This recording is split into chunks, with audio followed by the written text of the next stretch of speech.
People of the world, welcome to Send It Rising. Today on the show, we're only going to be talking about one thing, and that is Facebook's name change. I'm reminded of what was going on in the early days of Google and their eventual switch to Alphabet, housing both YouTube and Google. So let's dive into why Zuckerberg thought it would be wise to rebrand the company as Meta. All links to all articles that we talk about are on the description of the YouTube channel, youtube.com/Send It Rising. Go ahead and join us live there as well.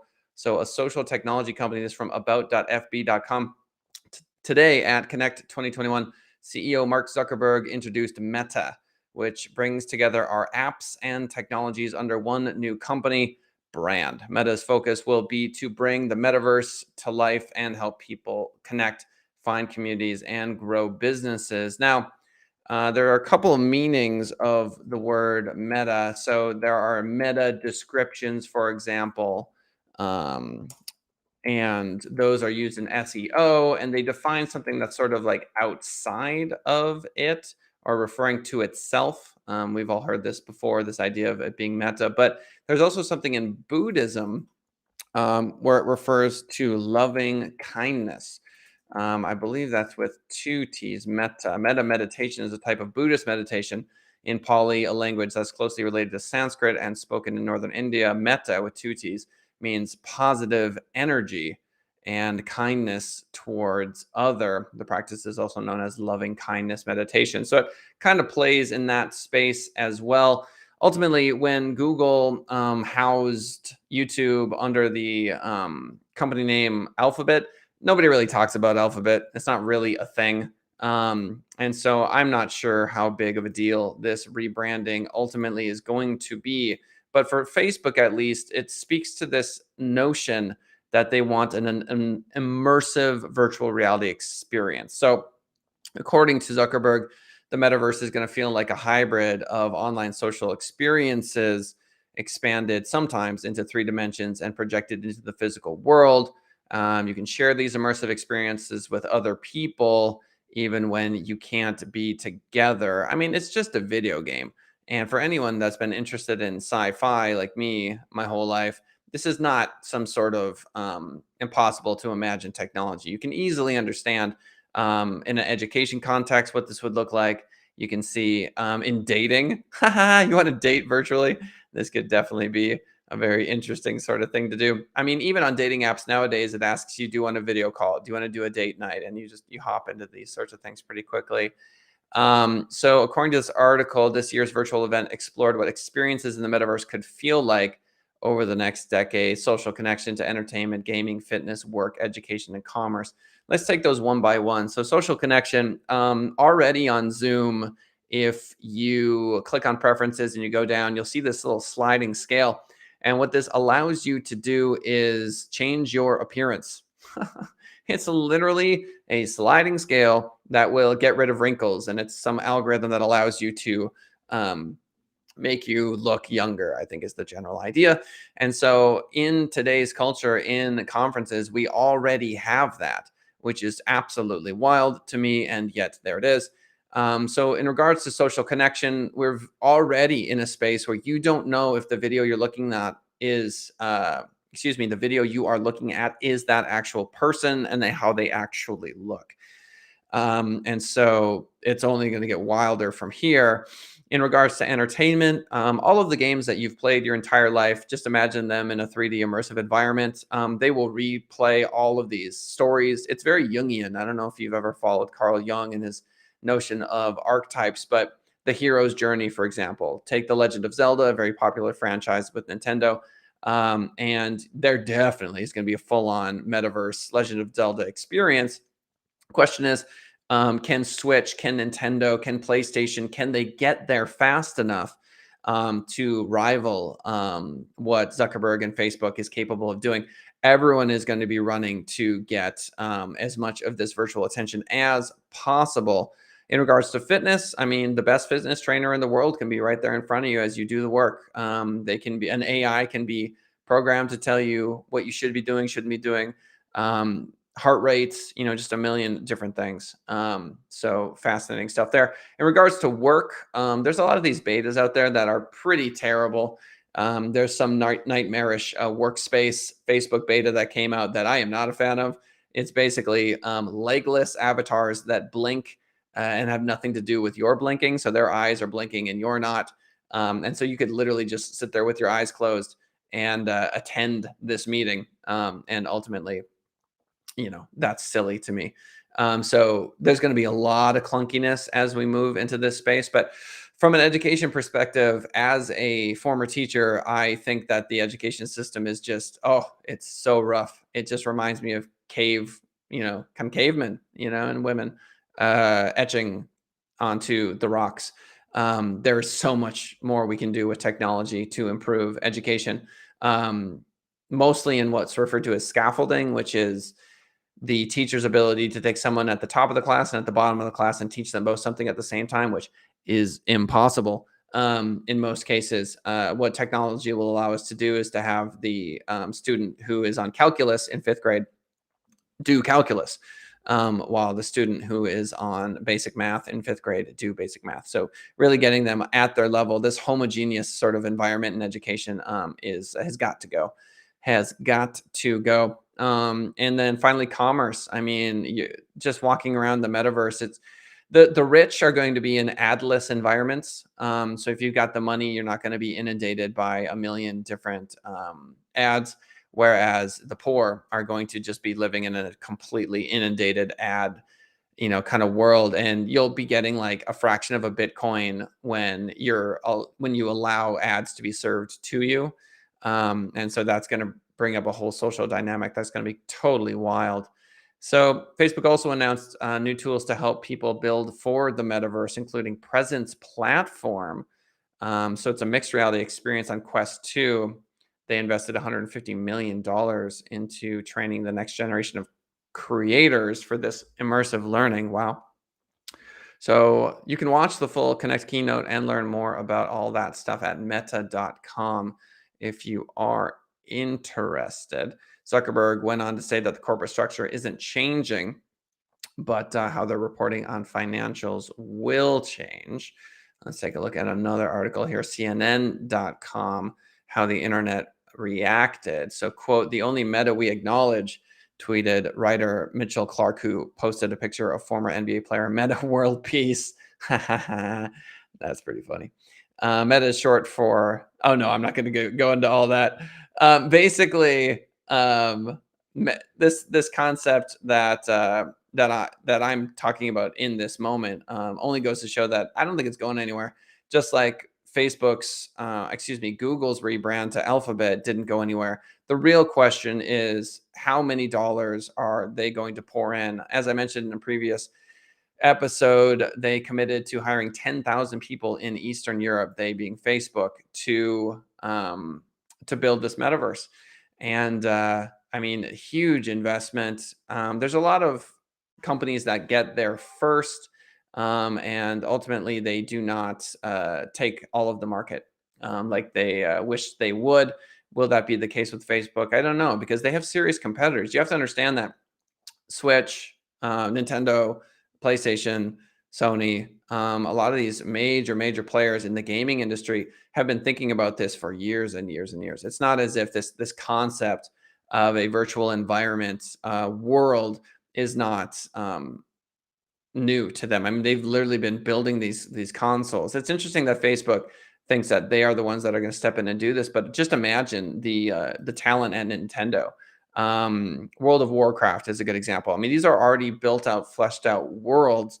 They could pivot to business fairly easily. They could say, you know what, we're going to take the technology that we know so well, and we're going to, move it into education. We're going to move it into these varying areas. So, Facebook by no means is going to dominate this space. However, they have been very vocal about it, and this particular rebrand, they're going to have to get this right ultimately, because if they don't, I mean, they're literally changing their name to something that is a potential failure. And again, by the metaverse, we're talking about just an entire ecosystem. So that's the huge difference. If you take a look at, say, PlayStation 4, it's still just gaming. They never really got into education, right? It never got there. Um, all of these console games, these sorts of things, it's still just entertainment.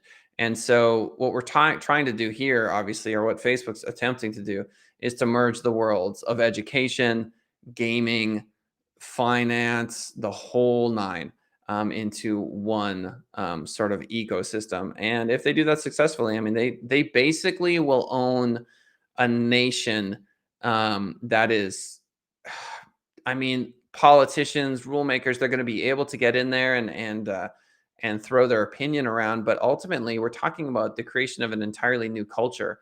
Because if you spend, let's say, 8 hours of your day in the metaverse, and the metaverse has its own rules and regulations, what it does, what it doesn't do. Ultimately, hey, guess what? It's up to Facebook. It's their choice. And so, just like what we saw with Trump and Truth Social, I think it's very likely that we're going to see the power of governments diminish. They have been the rule makers for the environments, and that environment is the physical environment. But we're spending more and more and more time in these virtual environments, and it's only going to get the time is only going to increase. Therefore, I mean, you want to talk about like a one world government. I mean, if you, let's say Facebook takes 70% market share of this metaverse technology, and people, they're googling it, you know what I mean, like how Google is just so dominant in search, so they're just metaing, right, or whatever the verb's going to be. I'll see you in meta. Do you want to meta later? And people are showing up and they're dating, they are buying things. If Bezos and friends via Amazon are forced to negotiate with Facebook to get their products inside of the metaverse, otherwise it's game over, then you're looking at the equivalent of a government that is global. And the president of that company will have absolute incredible power. And the local governments are going to have to try to fight for their section, for their citizens. And that's where it gets really wild. So if you're the president of Uganda and you've got your citizenry in the metaverse and you are uncomfortable with X, Y, or Z, I mean, think Saudi Arabia, for example. Like the citizens of Saudi Arabia, you could ban the metaverse, but they could probably find ways in anyway. It's going to be very difficult for these local governments to maintain the kind of control they had in this environment. Cybercrime will be rampant, scams will be rampant, but it will also be wish fulfillment. So there are a number of industries that just could thrive like never before in a completely virtual environment. And then, of course, you'll have people saying, well, you shouldn't spend all your time in there. It's terrible for you. Similar to what we saw in the social dilemma with Facebook being lambasted for their contributions to teen suicide. And these are legitimate concerns. Not to mention, having something strapped to your head. I mean, it's funny because I'm literally wearing earphones right now, and I'm sure there were people 100 years ago that would say, "Why would you have this thing on your ear all day? That's ridiculous." So we're moving into it, folks. Here we go. I give it 5 years, 10 years before it's legitimately a cultural force. It's going to be a while, but it starts with these sorts of name changes. Quote, our brand is so tightly linked to one product that it can't possibly represent everything that we're doing today, let alone in the future. This is Zuckerberg. From now on, we're going to be metaverse first, not Facebook first. Yeah. So Facebook kind of had its time in the sun. I mean, we'll see if they can transition Facebook into this metaverse environment. Um, I can imagine sort of like walking through a green field and then via voice commands, you can say, "Show me the wall," and then the wall appears, and you're looking at the different things that are happening with your friends and this and that, and then it'll be open up meditation app, and the Buddha will appear in front of you, and you can meditate for a bit, and then it'll be play tennis, and then there's a bunch of apps that'll appear if you haven't already downloaded your favorite tennis. It's not even an app. I'll call it an app just for lack of a better word. And that appears in the metaverse. And so you're literally moving around. And I don't like using these words because it doesn't really capture what I'm talking about, but it's sort of like a demigod status is you just walk around and you just wish fulfillment, wish fulfillment. But again, people want your money, right? So it's going to be similar to like you download the tennis app, but every 15 seconds there's, hey, eat at Burger King, hey, drink Coke. And if you're rich, you're not going to have to deal with that. And so those are the worlds. And then of course, you're going to have people in homes. Home prices, by the way, I think are going to skyrocket because people aren't going to care about the office anymore at all. They're going to be all about that 5 bedroom with multiple rooms for meta consoles where they're going to walk in and there's going to be that 360 treadmill and maybe the room itself maybe for the rich right away, where the walls themselves can turn into sort of a metaverse. And you've got like a floor that's a treadmill. I could see that. um, and then, of course, there will be places where you can rent these and you can go to different areas and hop into the metaverse. I think commercial property is largely going to transfer into that sort of thing, very similar to Ready Player One. But I don't think that it's going to be where you like sit down in a chair. I think you're going to have to walk and move. And I think we're going to move into gloves right now. The fact that it's sort of a like things you have to hold right now is a pretty clunky apparatus. Gloves make a lot more sense. And then ultimately, I think scanning the entire body is where it's going to go. So you'll walk into a room, there'll be like 4 cameras in the corner. They'll get a 360 sense of you. You put on some glasses that are lightweight, and boom, you're inside. And then the only other thing you have to do is stationary versus moving. So, I mean, you could maybe have a control that kind of walks you forward. That might be easier than the treadmill on the floor. But ultimately, it's going to be like, wake up for. And then the other thing too is like people aren't going to care as much about their physical appearance. That's so wild to me. It's like we met in the metaverse, we engage most of the time in the metaverse. And so, like, I don't know. I mean, it's not that big of a deal. Like, everyone's going to have a six pack. You just like click the six-pack filter. And then, as far as it goes. And so it's really going to be a great equalizer. But again, the amount of money you have is gonna wildly change how your avatar appears in the metaverse. So there you go. Let's not forget that Facebook is going through some sort of a crisis right now with the Frances Haugen testimony and everything else that's going on. So it's not as if they are, just absolutely loving life and everything's fine. So it may or may not be Facebook that dominates this market space. Ladies and gentlemen, I don't know when you're going to listen to this, but happy Halloween if it hasn't already happened. If it has, I really appreciate you listening to the show and hope you had a great Halloween. Ladies and gentlemen, that's it for Send It Rising today. Shameless plug, I own senditrising.com, WordPress websites, SEO, long form blogs, Google ads, Facebook ads, LinkedIn ads, all that sort of stuff. We are a month-to-month provider, so no contracts. If you have anyone in your network that is looking for any of that sort of stuff, best thing you can do for me, nicest thing you can do for me, at least on a capitalistic front, would be to refer them to us. info@senditrising.com, info@senditrising.com would be one of the ways to do that. I appreciate you. I love you. And we'll see y'all next time. Bye, guys.